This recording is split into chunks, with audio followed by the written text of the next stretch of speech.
Okay, so now gonna run the same deal, the Angstadt Integral Express barrel on the Spikes receiver set. Everything's been the same. The only thing that's changing, we're shooting 147 grain.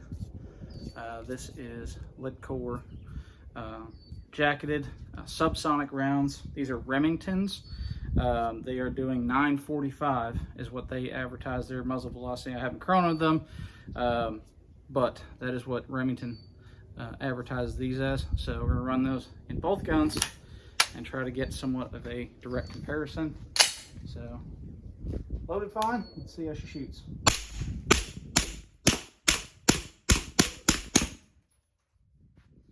That was 10 rounds, shot fine, bolt blocked back fine. So yeah, went really well on that. And we'll grab the mac5k, same thing, same 147 grain subsonic. So now we'll see how this goes.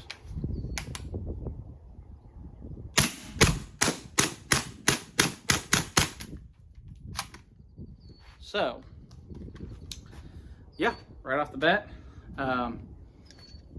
again, I don't know if it's necessarily system related, but these are obviously two different systems. This is a roller delayed system, or a roller locked system, where the Spikes is a direct blowback system. So I have a feeling, again, recoil impulse on the Glock fed AR type was just a little bit kind of snappy. Probably change that up with some buffer weights and things, but I believe that's about as heavy as you can get. I want to say that's like an 8-ounce buffer in there. I think they may go up to 10 or so, but it's a pretty heavy buffer. So I don't know how much more I could slow that down to kind of smoothen that recoil impulse out. However, the MP5 style, the mac9k, man, it was really, really nice to shoot. Super smooth. That recoil impulse was just kind of fluid. It was not snappy. It was just kind of fluid all the way through. Again, my crux with HK products or HK types is the sights. I don't like them. Again, sue me. I will say, on a side note, loading magazines, the MP5 magazine or MP5 type magazine, these double stack, double feed magazines, which you can tell significant difference on those two. This is a double feed, double stack magazine. This is a double stack and single feed magazine. Obviously, you can kind of see there, I can get that on the camera there. You can see the noticeable difference in those two. It is so much easier to load this magazine than it is to load these. But after 5 rounds of this, you really are looking for a speed loader. I mean, throwing 10 rounds in this thing was just like, they just fell in there. I mean, it was significantly nicer. Now again, we're comparing two different platforms, two different types, but I will say that personally, I really like the MP5 type better. Again, this is a clone because it's made by Mac in Turkey. I will say cons, I don't like the safety. It is very stiff to actuate. I guess that'll kind of break in as things go on. I don't like the angle of it. I think it's too far forward. Again, you know, I guess the German engineers that built these guns, I guess they just have massive hands. I have pretty decent sized hands, you know, man-sized hands, but I cannot reach the push button magazine release. I don't know whose finger can, and even if I could, it just kind of doesn't really fall out. So thank God, you know, the good old paddle release, you know, super nice. Again, if I'm griping, the magazine release, I hate the fact that any of the MP5, you know, HK type products do not have a last round bolt hole open. You just have to, you know, manually lock it back. I guess that's a manual of arms thing though. You know, it'll get better as you train with it, which you should be doing as much as humanly possible. You should be training with whatever you're running, whether it's an MP5 type gun, an AR type gun, a 9mm, AR-15, AR-10, Mosin Nagant, bolt action rifle, shotgun, whatever it is, you should be training with it as much as humanly possible. Yeah, so that just kind of becomes second nature. You know, reloads are kind of, you know, a little more difficult due to the magwell design on this versus the nice big flared type magwell on the ARs. Now for me, that you know, is just a little bit more natural because I'm used to having a push button magazine release that I can get to, as well as inserting into that magwell. Very generous flare on that magwell. So nice, easy manipulations there. And again, you know, safeties to me, you know,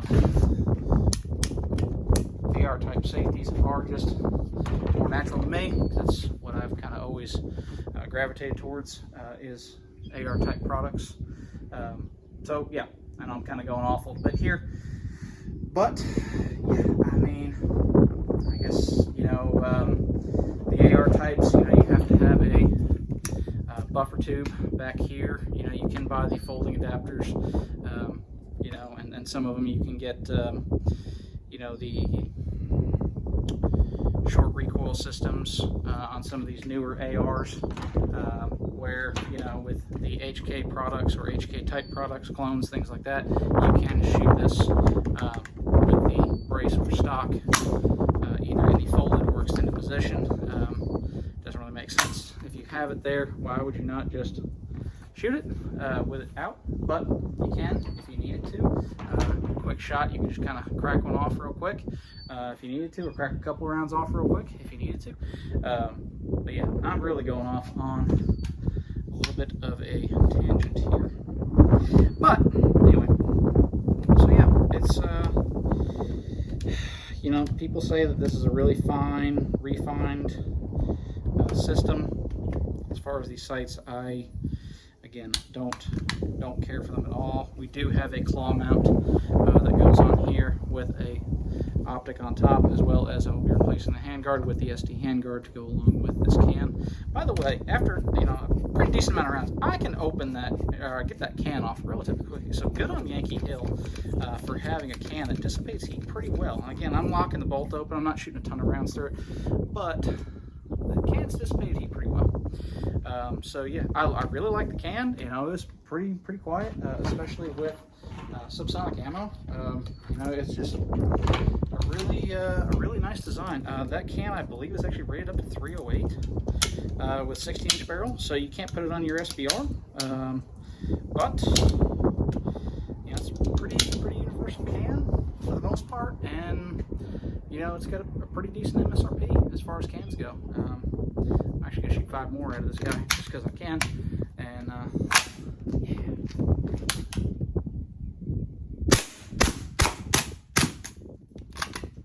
Again, having to rack that and lock it on an empty mag, I generally don't like it. I don't generally not like it. I don't like it at all. But again, you know, coming from the AR world to go to these HK type guns, I get it. But again, that was nice recoil impulse, smooth, soft. There's nothing quite like the roller lock system that really feels quite as good. You know, none of the ARs are really nearly as smooth as that. So I do thoroughly enjoy it. So I'm getting totally long-winded here. You guys are probably over this video at this point.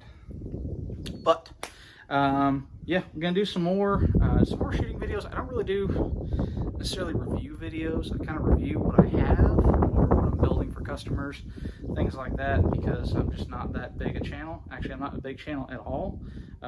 But hopefully, maybe one day we'll get there and we can start doing some review videos with different manufacturers and things like that. But in the meantime, I'm just gonna shoot my stuff, hang out, have a good time, and probably make more long-winded videos that you guys may or may not enjoy. If you do, maybe if you could, you know, subscribe, drop a comment in the on the video. You don't like, you liked it, whatever. Maybe a suggestion what you would like to see. Do understand that I'm limited on products to work with because they're my products. I don't have any sort of sponsorships or anything like that, so bear with me for now. Got some more stuff, ideas coming up. We'll see how they go. Again, hay is cut, so we'll be doing more morning coffee videos. I've seen a couple people that like those. I just kind of, in the morning time, I get up and I've got a target out there. out on the back tree line on a berm at 450, and we just kind of get up and shoot a couple of rounds and drink coffee and just kind of get the day started. So anyway, like I said, guys, like and subscribe if you can. Leave a comment. That does help, and it lets me know that you guys are actually interested in what I'm doing or what you might want to see in the future. So hopefully soon we will have the custom 7PRC build out on the range, and we'll be doing some videoing with that. Hopefully we can get that done. We do have some rain coming in this week, so I don't know if that will make it or not, but we'll see. We'll do our best. Again, my name is DJ. I'm with County Armory here in Greenville, Texas. If you're looking for me, the best way to get a hold of me is either calling the shop, 903-259-6600. We're open Tuesday through Saturday. Tuesday through Friday, we are 10 to 6, and Saturday we are 9 to 5. You can get me there pretty much anytime, unless I have a family emergency or something like that, but I typically don't take vacations or anything like that, so you can get with me. Also, I am on Instagram. My Instagram name is Small Town TX Rifle Builder. All spelled out exactly how it sounds, Small Town TX Rifle Builder. So that's the easiest way to get a hold of me. I got a bunch of content posted there, builds that we're doing. The 7PRC is the giveaway gun that we're going to be doing, sending one of our customers to Africa on a 5-animal safari hunt. So that's going to be really cool. That'll be hopefully the end of the month. We'll be doing the drawing for that, so stay tuned. We'll be obviously doing that live on Facebook and Instagram. Follow us on Facebook. We are on Facebook, County Armory Inc., as well as Instagram. And again, my Instagram, Small Town Texas Rifle Builder. So if you guys have any questions, leave them in the comments. Call me at the shop. I'm there most every day of the week. Again, thank you guys so much for being a part of this. Look forward to talking to you soon.